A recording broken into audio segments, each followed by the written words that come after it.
Bismillahirrahmanirrahim. Assalamualaikum warahmatullahi wabarakatuh.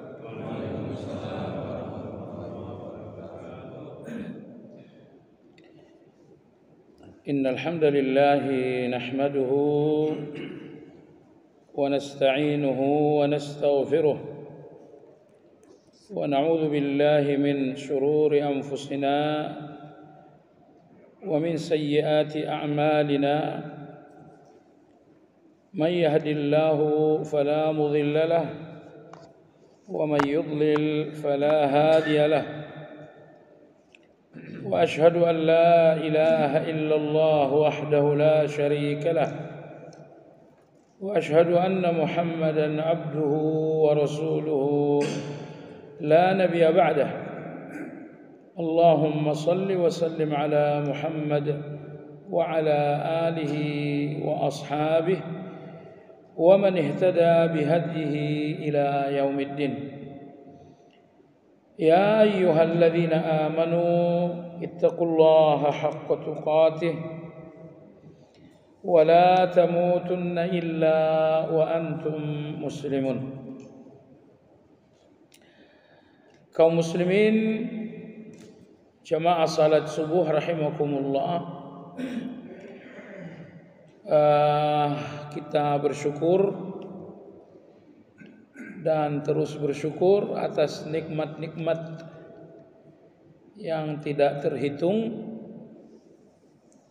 mulai dari nikmat Allah yang paling rendah, yaitu nikmat-nikmat duniawi, dan puncaknya adalah nikmat yang paling mahal, yaitu nikmat-nikmat ukhrawi, nikmat-nikmat yang pada akhirnya menjadi jalan surga bagi kita. Kalau uang itu sebanyak apapun bukan jalan surga sebelum berubah menjadi ibadah, sedekah dan lain-lain. Tapi bahwa Anda salat, apalagi salat subuh ini salat yang paling mahal, maka kita bersyukur kepada Allah agar nikmat yang disyukuri ini bertambah lagi dan bertambah terus. Pagi ini jamaah sekalian, kajian Asmaul Husna insyaallah memasuki pembahasan pada nama Allah yang ke-26, yaitu Al-Malik, dengan memanjangkan lamnya. Kalau yang terdahulu adalah Malik, nah hari ini adalah Al-Malik. Nanti ada lagi satu lagi Al-Malik, tidak ada yang panjang. Saya kira di dalam zikir pagi petang kita nama Al-Malik tersebut. Allahumma fatiras samawati wal ard alimal ghaibi wasyahada rabba kulli syai'in wa malikahu asyhadu an la ilaha illa anta a'udzu bika min syarri nafsi wa syarri syaitan, sampai akhir. Baik, di dalam Al-Quran nama Allah Al-Malik hanya satu kali saja, yaitu pada ayat terakhir dalam surat Al-Qamar. Allah Tabaraka wa Ta'ala berfirman, seandainya dimulai dari satu ayat sebelumnya lebih bagus, ayat 54. Innal ladzina amanu wa amilus, sesungguhnya orang-orang yang beriman mereka akan masuk ke dalam surga. Innal muttaqina fi jannatin wa nahar, ayat 54. Sesungguhnya orang-orang yang bertakwa akan berada di dalam surga dan akan berada di sungai-sungai surga. Fi maq'adi sidqin 'inda malikin muqtadir, mereka akan berada pada tempat yang sangat indah, sangat menyenangkan. Inda malikin, di sisi yang maha berkuasa, muqtadir, yang maha mampu segala-galanya. Ayat ini berbicara tentang orang-orang yang bertakwa, di manakah akhir perjalanan mereka? Akhir perjalanan mereka adalah innal muttaqina fi jannatin wa nahar. Perjalanan orang-orang yang bertakwa akan berujung pada surga. Lantas pada ayat terakhir, ayat 55, Allah menyebutkan siapa yang akan menjadi tetangga mereka. Fi maq'adi sidiqin, mereka akan berada di tempat yang sangat diinginkan, diridhai.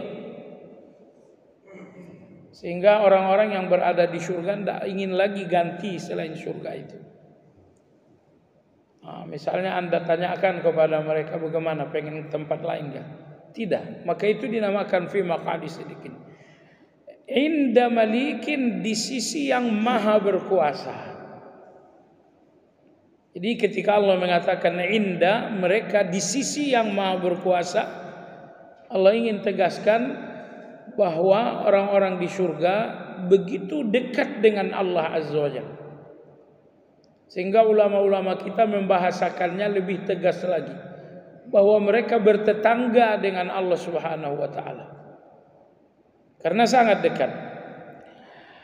Nah, ini satu-satunya ayat dalam Al-Quran yang menyebutkan nama Allah Al-Malik, yang artinya maha berkuasa. Kalau Al-Malik, ma-nya panjang, artinya maha berkuasa dengan kepemilikan. Karena apa yang Anda miliki adalah kekuasaan Anda.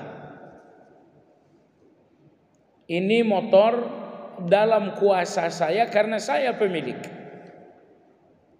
Maka kekuasaan karena memiliki adalah Malik. Lalu bagaimana dengan Malik, memanjangkan lam? Artinya adalah yang maha berkuasa dengan dua kekuasaan. Pertama, maha berkuasa dengan kepemilikan. Nomor dua, maha berkuasa dengan wewenang. Jadi kekuasaan di dalam Malik itu kekuasaan terbatas pada milik. Adapun kekuasaan di dalam Al-Malik adalah kekuasaan dalam dua hal. Allah berkuasa dengan wewenangnya.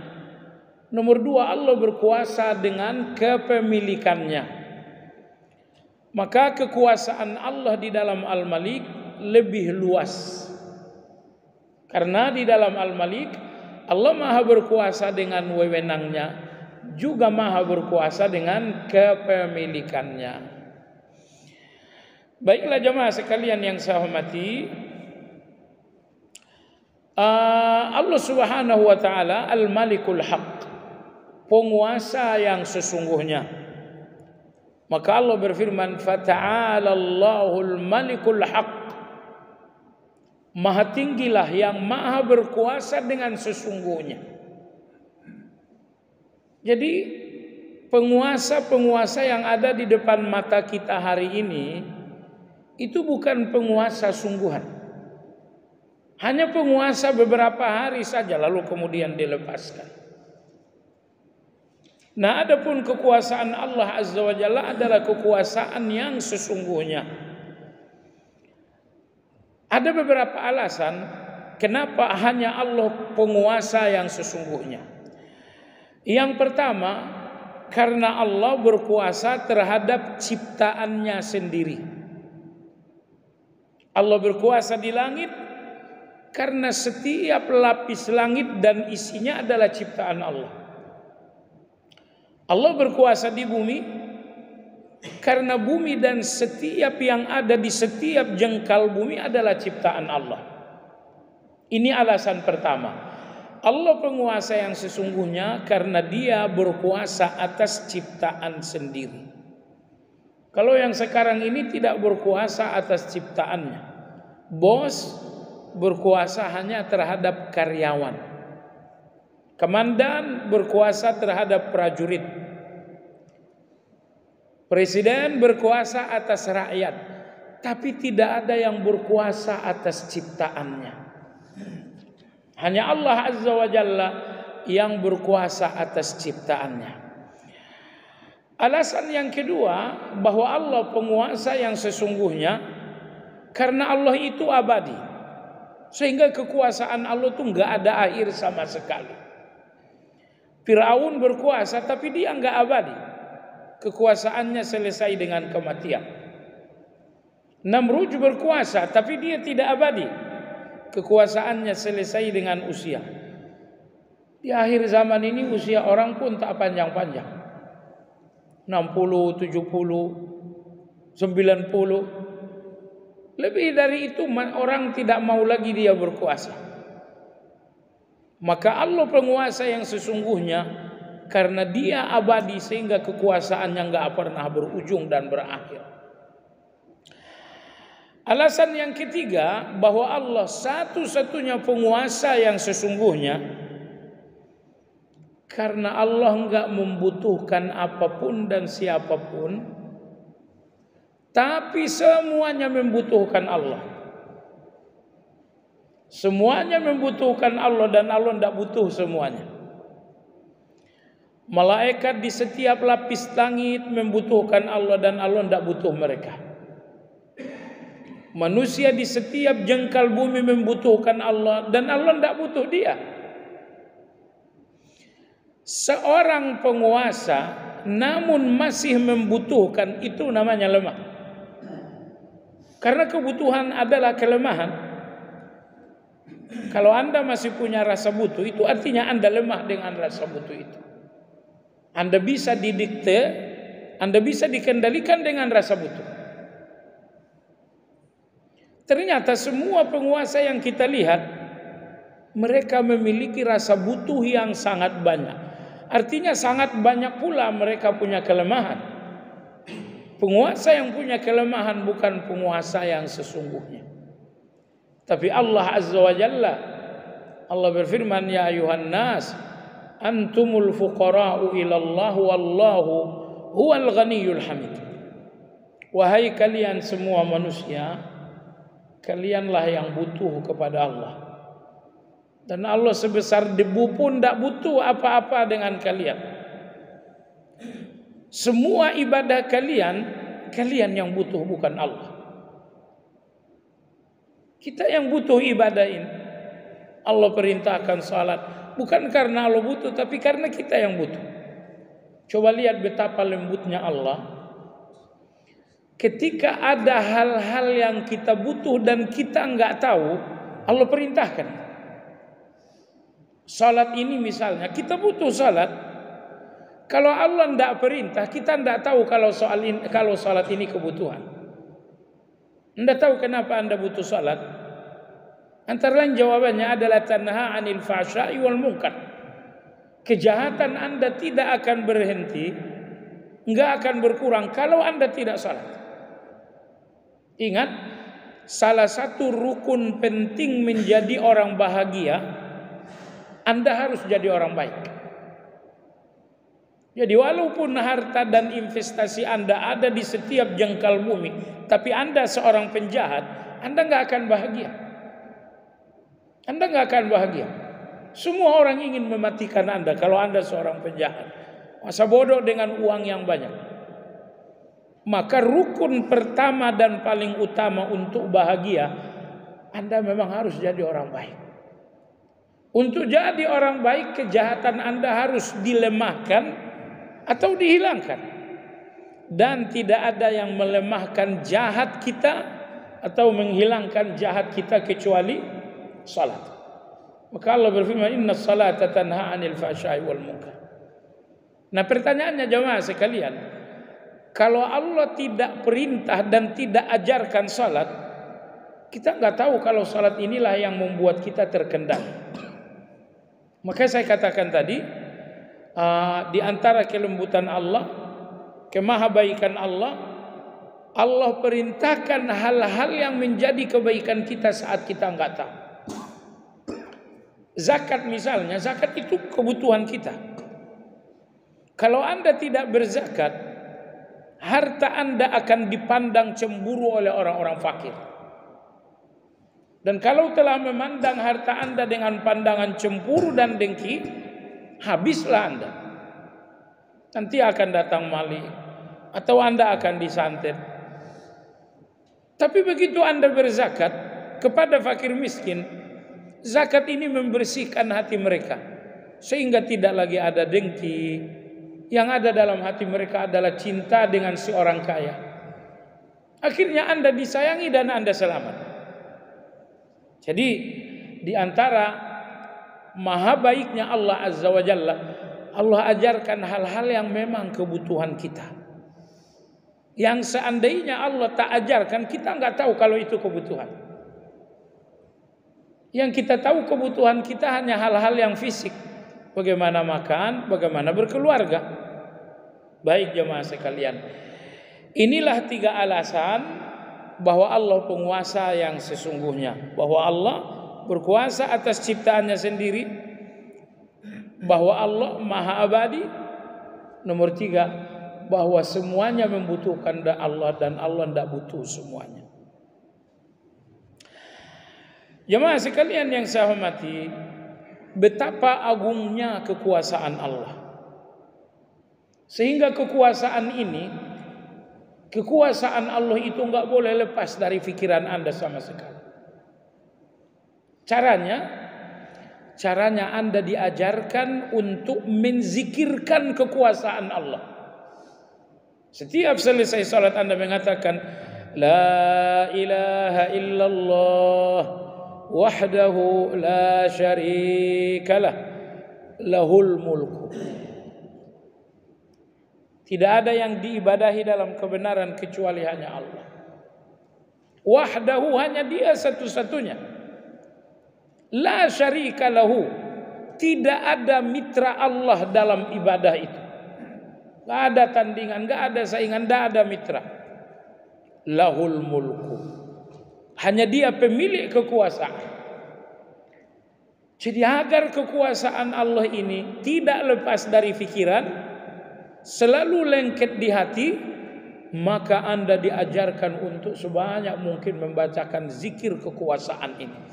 Selesai Anda berwudu, la ilaha illallah wahdahu la syarikalah, sampai akhir. Selesai Anda salat, la ilaha illallah lahul mulku. Nanti dalam zikir pagi Anda baca la ilaha illallah la syarikalah sampai lahul mulku wa lahul hamd. Anda bacakan 10 kali, sempurnanya Anda bacakan sebanyak 100 kali. Kenapa kekuasaan ini harus dizikirkan? Agar kekuasaan Allah ini kokoh, kekuasaan Allah ini lengket. Masalahnya di depan Anda banyak kekuasaan. Kadang-kadang gelimang kekuasaan di depan kita ini membuat kita lupa dengan kekuasaan yang sesungguhnya. Dan itu terlalu buruk. Karena Anda nggak boleh takut kepada selain Allah, tapi Anda hanya lepas dari takut kepada selain Allah kalau Anda lihat kekuasaan Allah. Anda lihat kekuasaan Allah, maka Anda nggak takut lagi dengan semua kekuasaan ini. Sufulan kekuasaannya uang banyak, sufulan kekuasaannya adalah bintang 4, sufulan kekuasaannya bahwa dia punya ormas. Sekarang semua orang pengen berkuasa. Anda bisa berkuasa, bikin ormas saja biar berkuasa. Bikin ormas saja biar berkuasa. Saya nggak tahu berapa ribu ormas di Indonesia. Artinya berapa banyak orang yang ingin berkuasa. Kekuasaan ini membuat Anda memandang diri Anda lemah sehingga Anda takut.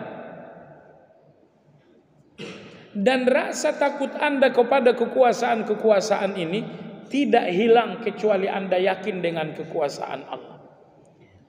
Anda lihat seorang Masyitah, dia tinggal dalam kekuasaan Firaun, tapi tidak ada rasa takut. Tidak ada rasa takut, karena dalam hatinya kekuasaan Allah itu sangat kokoh. Anda lihat Bilal, beliau dikuasai oleh majikannya Umayyah, tapi tidak ada rasa takut untuk kokoh dalam iman. Kenapa? Kekuasaan Allah di dalam kokoh. Kekuasaan Allah di dalam itu luar biasa. Sehingga semua kekuasaan ini kecil dan tidak lagi jadi ketakutan. Nah, ini coba Anda renungkan baik-baik. Apabila Anda sudah sangat takut dengan kekuasaan manusia, itu karena kekuasaan Allah dalam hati Anda nggak lagi kokoh. Kekuasaan Allah dalam hati Anda tidak lagi ada wibawanya. Karena Masya Allah kadang-kadang direktur bilang rapat jam 12. Padahal jam 12 Allah bilang salat. Ada dua kekuasaan sekarang, kekuasaan bos, kekuasaan Allah. Ternyata kekuasaan Allah ini kalah jemaah sekalian. Kekuasaan Allah ini kalah dengan kekuasaan bos. Nah, kalau sampai kekuasaan Allah kalah, berarti kekuasaan bos ini luar biasa. Dipastikan 100%. Takut Anda kepada bos adalah takut yang luar biasa. Karena kalau kekuasaan ini sangat kuat dalam diri Anda, kekuasaan inilah yang akan menjadi ketakutan Anda. Nah, coba dengar. Kalau Anda sangat takut kepada sang bos, artinya Anda akan menjadi budak. Manusia nggak mungkin jadi budak kecuali dengan rasa takut. Rasa takut itu yang membuat kita bermental budak. Nurut saja. Dalam agama kita tidak boleh mental budak ini kecuali kepada penguasa yang sesungguhnya, yaitu Allah Azza wa Jalla. Maka ini fahami baik-baik. Kalau dalam hati ini kekuasaan Allah benar-benar berkuasa, maka akan kecil semua kekuasaan itu. Sehingga nggak ada lagi takutnya kita dengan semua kekuasaan ini. Takut yang menguasai, takut yang menempati ruang-ruang hati kita, hanya takut kepada siapa yang dalam hati ini betul-betul berkuasa, yaitu Allah Azza wa Jalla. Nah, jadi sangat luar biasa ketika kekuasaan Allah harus dizikirkan. Karena kekuasaan Allah ini memang harus kokoh di dalam. Kekuasaan Allah ini harus semantap-mantapnya dalam hati. Jamaah sekalian, kalau Anda ingin melihat kekuasaan Allah, Anda lihat dalam surat Ali Imran 26-27. Itulah kekuasaan. Allah menyebutkan sebanyak 11 atau 12 kekuasaan Allah. Yang pertama, tu'til mulka man tasha wa tanzi'ul mulka mimman tasha. Di antara kekuasaan Allah bahwa Allah yang memberikan kekuasaan itu. Siapa yang berkuasa di Amerika itu pemberian Allah. Siapa yang berkuasa di Indonesia itu pemberian Allah. Betul ada pemilu, tapi kalau Allah tidak mau, pemilu ini akan gagal menghasilkan kekuasaan. Misalnya kita pilih si fulan ini jadi penguasa, begitu mau dilantik tiba-tiba Allah matikan. Jadi berkuasa enggak? Enggak jadi. Jadi pemilu ini hanya jalan menuju kekuasaan. Kalau Allah tidak berikan kekuasaan, pemilu ini enggak akan menghasilkan apa-apa. Kekuasaan Allah yang kedua, wa tanzi'ul mulka mimman tasha. Dan hanya Allah yang mampu mencabut kekuasaan. Jadi ada kekuasaan yang berakhir. Misalnya Pak Jokowi sebentar lagi kekuasaannya berakhir. Tapi kekuasaan yang dicabut artinya kekuasaan yang tidak seharusnya berakhir lalu berakhir. Itu namanya tanzi'ul mulka. Allah mencabut kekuasaan. Ini terjadi kepada Fir'aun. Lagi kokoh-kokohnya berkuasa dicabut oleh Allah. Namrud sedang kuat-kuatnya berkuasa dicabut oleh Allah. Siapa yang bisa mencabut kekuasaan? Kalau namanya mencabut, hanya Allah yang mampu. Hanya Allah yang mampu. Baik. Kekuasaan Allah yang ketiga, wa tu'izzu man tasha.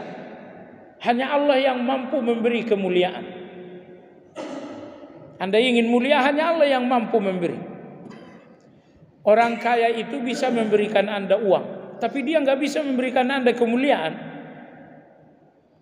Penguasa-penguasa itu, pejabat tinggi itu bisa memberikan Anda Anda memberikan Anda pekerjaan, profesi, tapi mereka tidak bisa memberikan Anda kemuliaan. Orang tua bisa memberikan Anda kasih sayang, tapi dia nggak bisa memberikan Anda kemuliaan. Maka kekuasaan Allah yang ketiga, Allah berikan kemuliaan. Kekuasaan Allah yang keempat, wa tudzillu man tasha. Hanya Allah yang mampu memberikan kehinaan. Jadi ada orang yang memang seharusnya mulia dan hanya Allah yang bisa memberikan. Tapi ada juga orang yang seharusnya hina. Baik, kekuasaan Allah berikutnya, tudzillu man tasha. Berikutnya, biyadikal khair. Segala kebaikan dan keinginan di tangan Allah. Tidak ada keinginan Anda yang enggak ada di tangan Allah. Anda ingin sehat, di tangan Allah. Anda ingin selamat, di tangan Allah. Anda ingin iman, di tangan Allah. Anda ingin uang, di tangan Allah. Biyadikal khair, semua kebaikan, artinya semua keinginan di tangan Allah Azza wa Jalla. Kalau penguasa-penguasa sekarang, apakah di tangan mereka ada keinginan-keinginan Anda? Enggak ada. Oh, tapi kan saya pengen uang, dia punya uang. Bukankah keinginan saya ada di tangan dia? Tidak. Uang yang ada di tangan dia milik dia, bukan milik Anda. Jadi kadang-kadang nih, saya butuh uang. Saya lihat uang itu adanya di tangan orang-orang kaya. Betul, uang yang ada di tangan orang kaya itu kebutuhan Anda, tapi itu punya dia, bukan punya Anda. Kalau uang yang dia miliki punya dia, enggak usah diharapkan walaupun Anda menginginkan hal yang sama. Jangan harapkan yang bukan milik Anda, betul? Kalau kita tetap harapin ini ada orang kaya, uangnya banyak, lalu kita kemudian dempetin. Apa yang sedang Anda lakukan? Keinginan Anda ada di tangannya, tapi Anda kurang mikir satu kali lagi. Betul, keinginan Anda di tangannya, tapi itu miliknya dia. Mau nggak dia melepaskannya untuk Anda?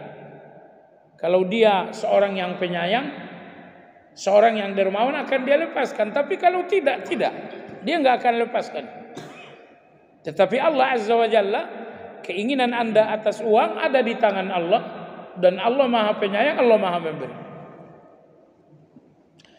Biyadikal khair innaka ala kulli syai'in qadir.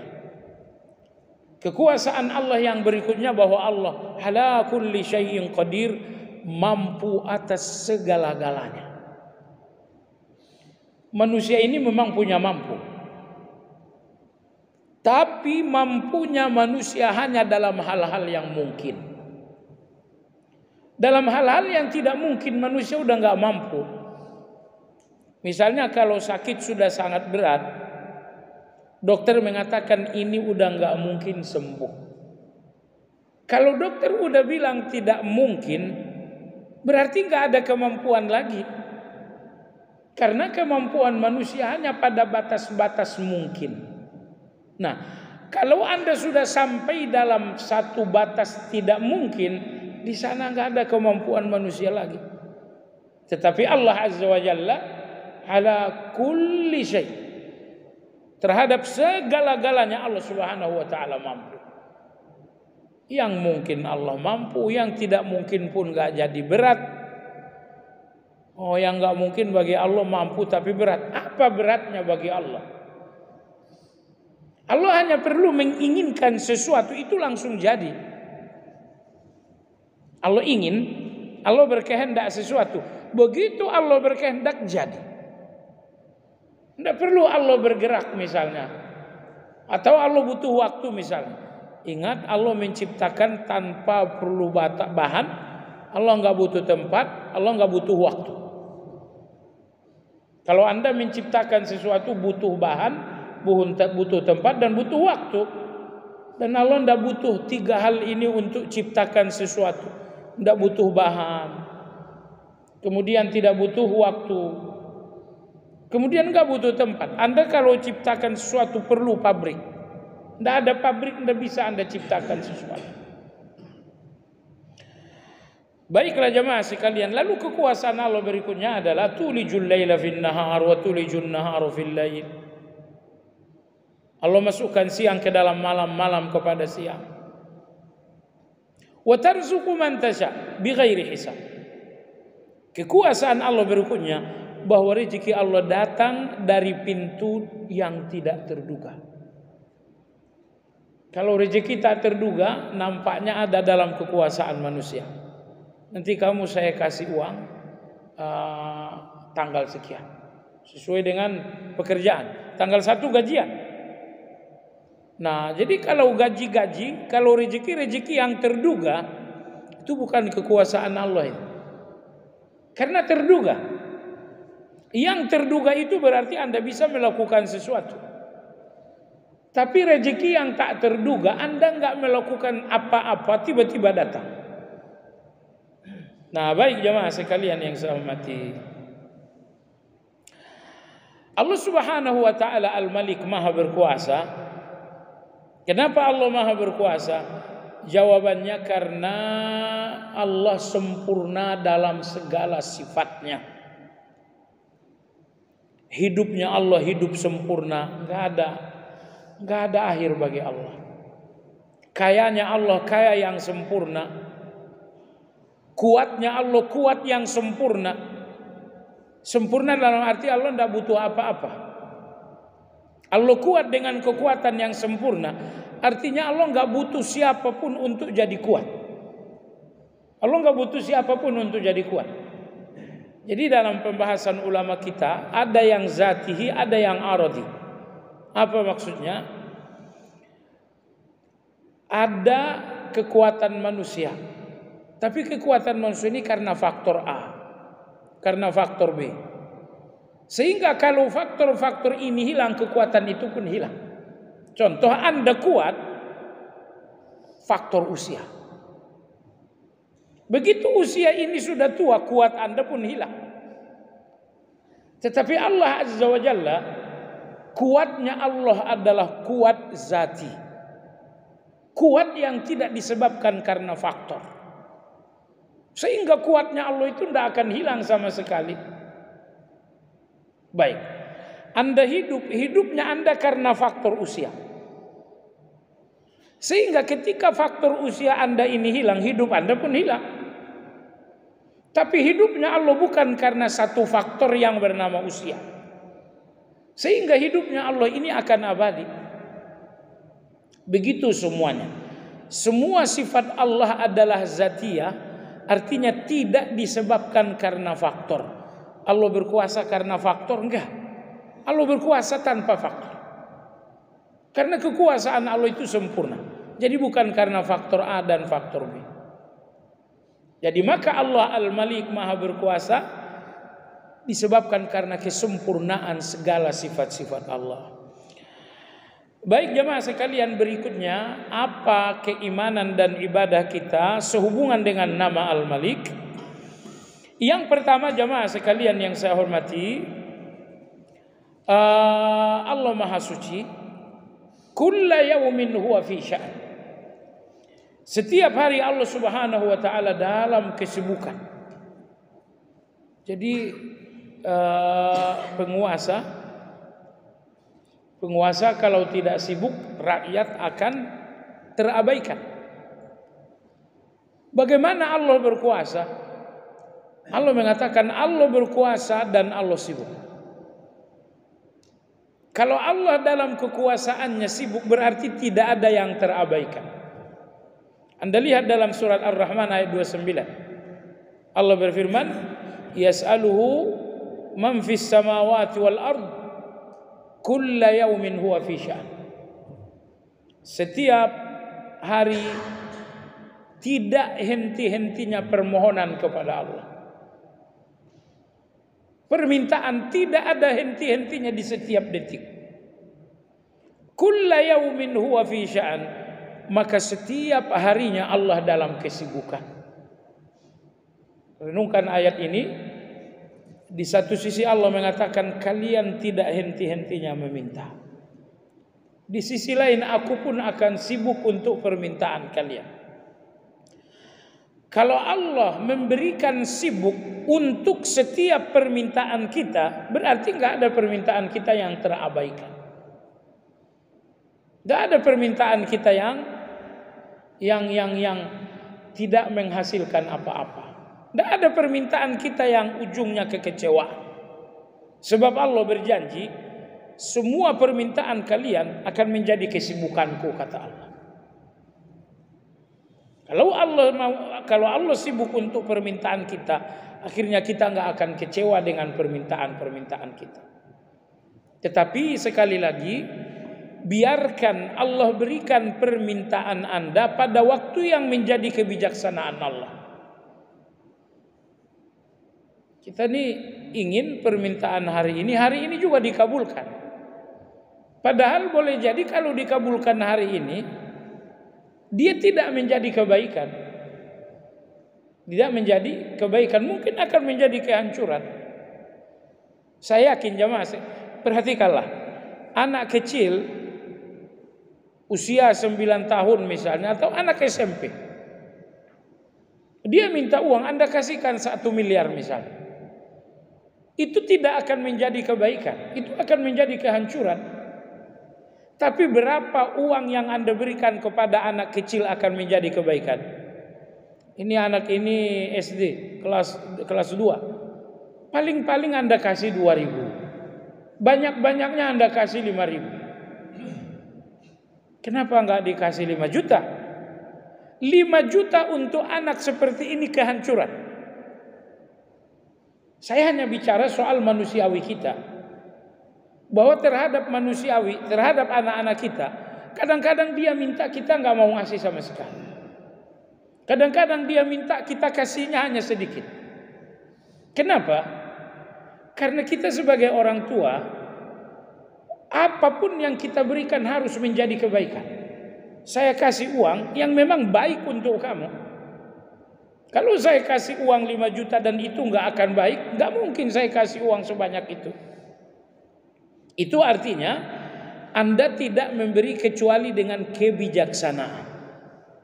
Kebijaksanaan itu akhirnya anak SD 2.000, kelas 5 SD 5.000. Sedikit sekali, bukan sedikit. Ini kebijaksanaan. Masa 5 juta anak pergi sekolah kasih 500.000, nggak masuk akal. Bukan Anda tidak memberi 500.000, tapi itu bukan kebijaksanaan. Mohon maaf, itu namanya dangkal berpikir kalau anak SD pergi sekolah jajannya 500.000. Nah, jadi ternyata dalam kehidupan manusia pun banyak hal yang kita nggak mau ngasih ketika itu bukan kebaikan. Nomor 2, banyak hal yang kita kasih tapi dengan kadar yang sedikit karena itu kebaikan. Itu dalam manusiawi kita. Maka doa Anda yang hari ini Allah belum berikan, percayalah itu kebijaksanaan. Itu kasih sayang Allah. Banyak permintaan kalau disegerakan Allah itu bukan kasih sayang buat Anda. Sebaliknya, banyak permintaan Anda ditunda oleh Allah karena penundaannya justru kasih sayang buat Anda. Nah, mungkin sekitar 20 tahun lalu, sebuah pesawat bergerak dari Jeddah menuju Riyadh. Ya, akan take off menuju Riyadh. Ada seorang penumpang tidur pulas jelang keberangkatan. Jelang boarding, mungkin sekitar 1/4 jam boarding naik pesawat, tidur pulas. Oh, mendengkur, bisa jadi juga pakai mimpi. Akhirnya begitu dia bangun, pesawat nomor penerbangan sekian, oh udah terbang Pak. Aduh, Masya Allah, luar biasa. Kecewa bukan? Kecewa. Tapi kecewa itu sering sekali kasih sayang Allah. Nggak lama kemudian penerbangan Saudi merilis berita resmi bahwa pesawatnya tersambar petir dan terbakar. Artinya penumpang pesawat 300 sekian orang, satu-satunya yang selamat adalah yang kecewa tadi. Jadi kekecewaan itu akhirnya keselamatan buat dia. Bayangkan kalau dia tidak kecewa, dia nggak selamat. Nah, kita dalam hidup ini juga begitu. Allah Maha tahu segalanya, sementara kita hanya tahu detik ini. Percayalah, 5 menit lagi Anda nggak tahu apa-apa. Maka biarkan Allah yang tahu segala-galanya ngatur. Allah mengatur. Baik jemaah sekalian. Kemudian Rasulullah Sallallahu Alaihi Wasallam dalam hadis yang diriwayatkan oleh Imam Ibnu Majah, apa sih kesibukan Allah dalam surat Ar-Rahman ayat 29 itu? Kalian meminta Allah sibuk, apa sibuknya Allah? Kata Nabi SAW, min sya'nihi ayyaghfiru dzamban. Kesibukan Allah yang pertama, kesibukan yang paling kita butuhkan. Apa itu? Allah sibuk mengampuni dosa. Ya, karena selesai sholat Anda istighfar 3 kali, sambil jalan Anda istighfar berkali-kali, dan setiap istighfar Anda diterima oleh Allah Azza wa Jalla. Artinya kalau dari masjid ini ke rumah Anda istighfar 100 kali, 100 kali istighfar Anda ini harus direspon oleh Allah. Itu baru Anda. Di sana masih ada jutaan orang yang istighfar pada saat yang sama. Semuanya harus direspon oleh Allah. Maka Allah mengatakan, Nabi bersabda, kesibukan Allah yang pertama adalah kesibukan mengampuni. Karena dalam 1 detik entah berapa ratus juta orang yang istighfar. Ini detik ini misalnya, berapa orang yang sedang beristighfar? Di negara-negara Arab saat ini mereka sedang qiyamul lail. Istighfar mereka berapa? Dan 1 istighfar harus direspon oleh Allah. Bayangkan kalau istighfar itu ratusan juta. Maka sibuk Allah yang pertama adalah merespon istighfar. Artinya mengampuni dosa. Kesibukan Allah yang kedua adalah wa yufarriju karban. Kesibukan Allah yang kedua adalah melapangkan kesulitan. Entah berapa orang yang sibuk di penjuru-penjuru bumi ini. Kalau di langit sih tidak ada malaikat yang kesulitan. Kenapa? Karena mereka tidak punya keinginan. Mata mereka enggak punya keinginan, telinga mereka enggak punya keinginan, mulut mereka enggak punya keinginan. Karena mereka enggak punya keinginan, mereka enggak punya kesusahan. Tapi manusia keinginannya banyak, sehingga setiap keinginan itu kesusahan. Saya ingin uang, baik, itu akan jadi kesusahan buat kamu. Saya ingin kekuasaan, baik, ingin kekuasaan itu akan jadi kesusahan. Makin banyak keinginan, makin banyak kesusahan. Kalau begitu, kalau tidak mau susah Anda banyak, kurangi saja keinginan. Anda mau uang, iya saya mau uang. Berapa? 1 juta cukup, insya Allah Anda nggak susah itu. Tapi kalau Anda mau uang berapa? 1 miliar, itu bikin susah. Sederhanakan keinginan kalau tidak mau susah. Kemarin saya betul-betul belajar. Ada seseorang fulan, di mata orang sukses, ya jabatan, kemudian aset di mana-mana. Tiba-tiba kendaraannya nyungsep di parit. Saksi mata mengatakan, entah kenapa tiba-tiba nyungsep. Begitu didatangi ternyata sudah wafat. Sehingga perkiraan mungkin 1 menit sebelum jatuh ke parit dia sudah meninggal dalam kendaraan itu. Begitu meninggal dunia terbongkar, ternyata hutang jumlahnya miliaran. Akhirnya runtuhlah pandangan orang yang selama ini dia sukses, selama dia orang kaya. Ternyata semua aset dia hanya setetes di lautan hutang piutang yang sangat banyak. Nah, makanya entah siapa yang bertanggung jawab. Kalau hutang bangsa 5 miliar, kemana tanggung jawabnya itu coba? Dan aset paling-paling juga aset sekian ratus juta. Maka jemaah sekalian, kalau tidak mau susah, sederhanakan keinginan. Anak saya pengennya anak saya S3. Kasihan banget. S3 itu butuh waktu, anggaplah 7 tahun. Berarti kamu 7 tahun baru bahagia ini. 7 tahun kamu baru bahagia karena kamu sudah tergantung, sudah terlanjur memaknai anak saya harus doktor. Itu keinginan saya terhadap anak. Dia harus selesai dokter. Selesainya dokter 7 tahun, artinya bahagia kamu 7 tahun yang akan datang. Sederhanakan aja. Apa yang kamu, bahagia saya kalau anak saya sholat. Oh sudah selesai. Nanti zuhur Anda bahagia, nanti asar Anda bahagia, betul tidak? Jadi kalau Anda lihat jemaah sekalian, doa para nabi terbanyak dalam Al-Quran adalah meminta agar anak-anaknya sholat. Itu saja. Nabi Ibrahim itu Khalilur Rahman. Anda tanya Nabi Ibrahim, apa doamu untuk anak? Nabi Ibrahim mengatakan sholat. Rabbi ja'alni muqimas shalah wa min dzurriyyati. Ya. Anda tanyakan Ismail alaihi salam, Ismail, apa inginmu untuk anak? Salat. Ya. Anda tanya Luqman, Luqman, apa inginmu kepada anak? Salat. Ya bunayya aqimis salat. Jadi hampir semua nabi-nabi keinginan mereka untuk anak cuma salat saja. Salat saja. Tiba-tiba datanglah kita orang tua yang keinginannya kepada anak, kamu harus pejabat, kamu harus ini, kamu harus ini. Padahal jamaah sekalian, kalau Allah berikan anak Anda salat, mungkin Allah akan memberikan lebih dari yang apa inginkan. Baik jamaah sekalian yang saya hormati, kesibukan Allah yang kedua, wa yufarriju karban, melepaskan kesulitan. Di sana merengek kesulitan, di sini meradang kesulitan, di sana mengeluh kesulitan kepada Allah Azza wa Jalla. Maka sibuk Allah yang kedua, Allah sibuk untuk setiap orang yang minta ke lapangan. Dan kita ini itulah hidup ya. Selesai satu kesulitan, masuk kesulitan yang kedua. Selesai yang kedua, datang kesulitan yang ketiga.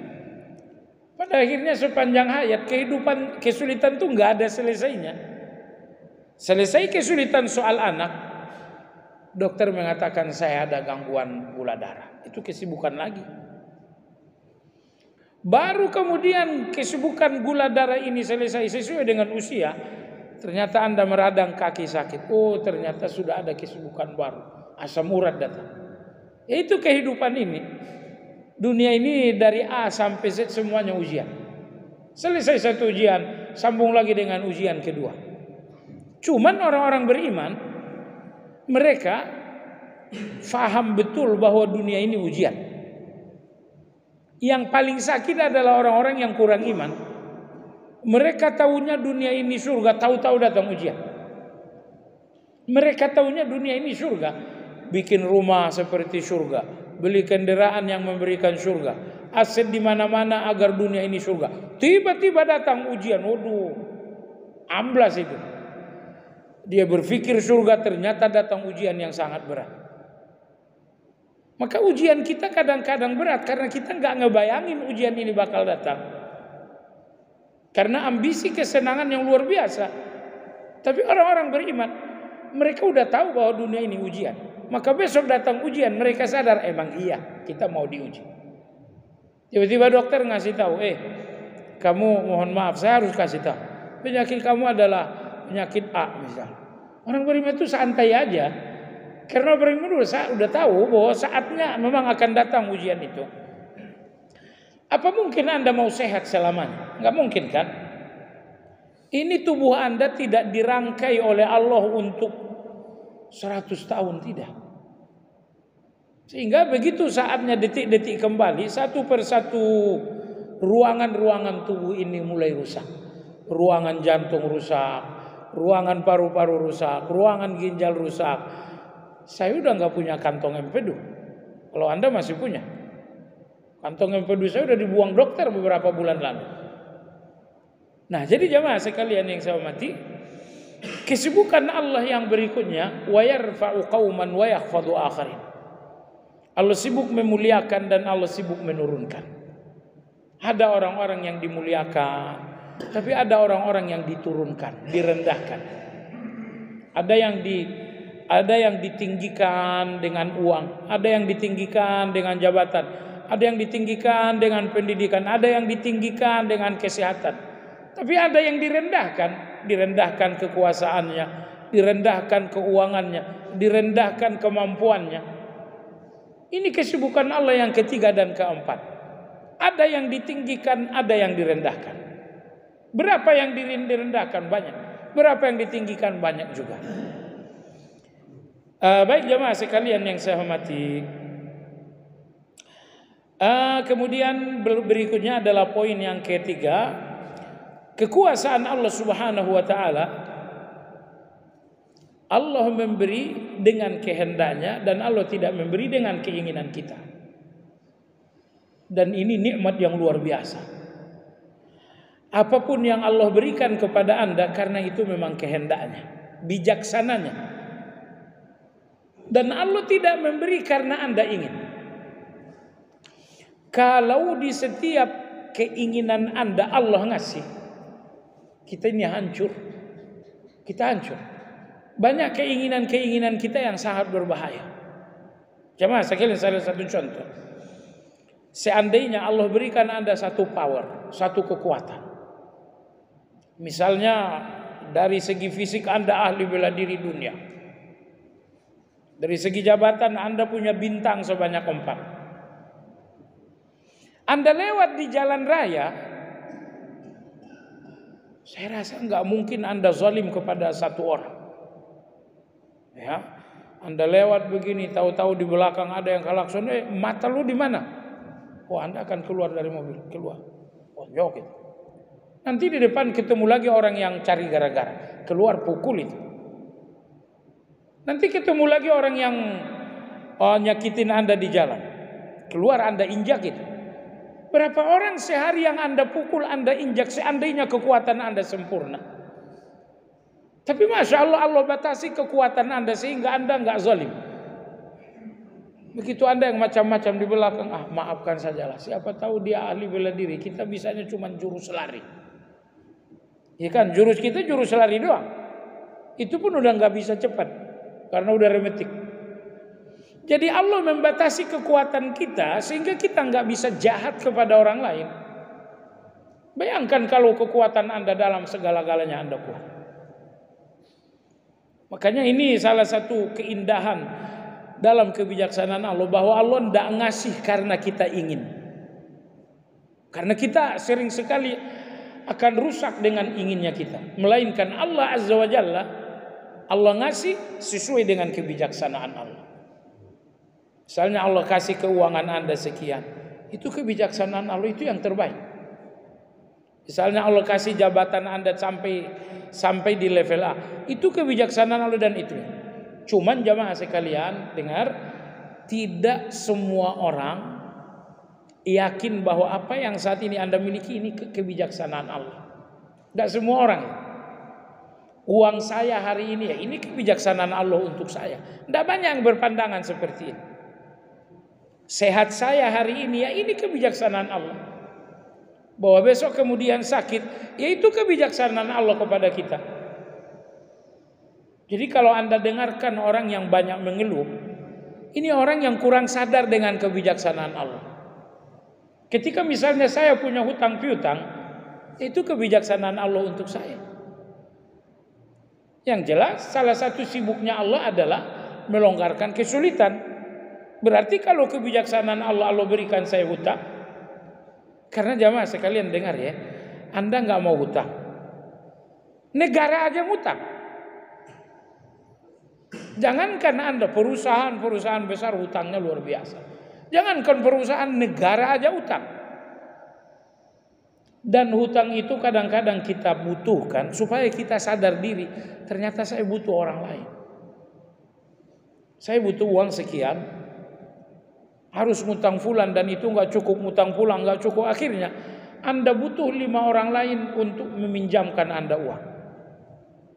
Maka pelajaran penting Anda dalam hutang, Anda sadar bahwa Anda butuh orang lain. Karena kalau tidak butuh orang lain, Allah sudah tegaskan dalam Al-Quran, orang-orang yang tidak melihat ada rasa butuh kepada orang lain, manusia seperti ini congkak, takabur. Kalla innal insana la yatgha ar-ra'ahus taghna. Manusia ini akan sombong dan angkuh kalau dia ngerasa tidak butuh orang lain. Akan congkak manusia. Maka agar Anda nggak sombong, Allah buat Anda butuh kepada dokter saat sakit. Allah buat Anda butuh kepada orang yang punya uang saat Anda susah. Jadi butuh itu caranya Allah biar Anda nggak sombong. Karena manusia yang nggak sadar rasa butuh akan hidup sombong 100%. Padahal kalau Anda sombong nggak ada yang suka dengan Anda. Jangankan orang lain, istri Anda pun muak kalau Anda sombong. Anda dibenci orang kalau sampai Anda sombong. Saya kira orang paling dibenci di muka bumi ini salah satunya adalah orang-orang sombong. Baik. Kemudian jemaah sekalian yang saya hormati, pelajaran berikutnya ini poinnya. Udah masuk waktu bagus? Oh, masya Allah. Maaf. Demikian. Insya Allah akan datang adalah nama Allah yang ke-20, yang ke-27.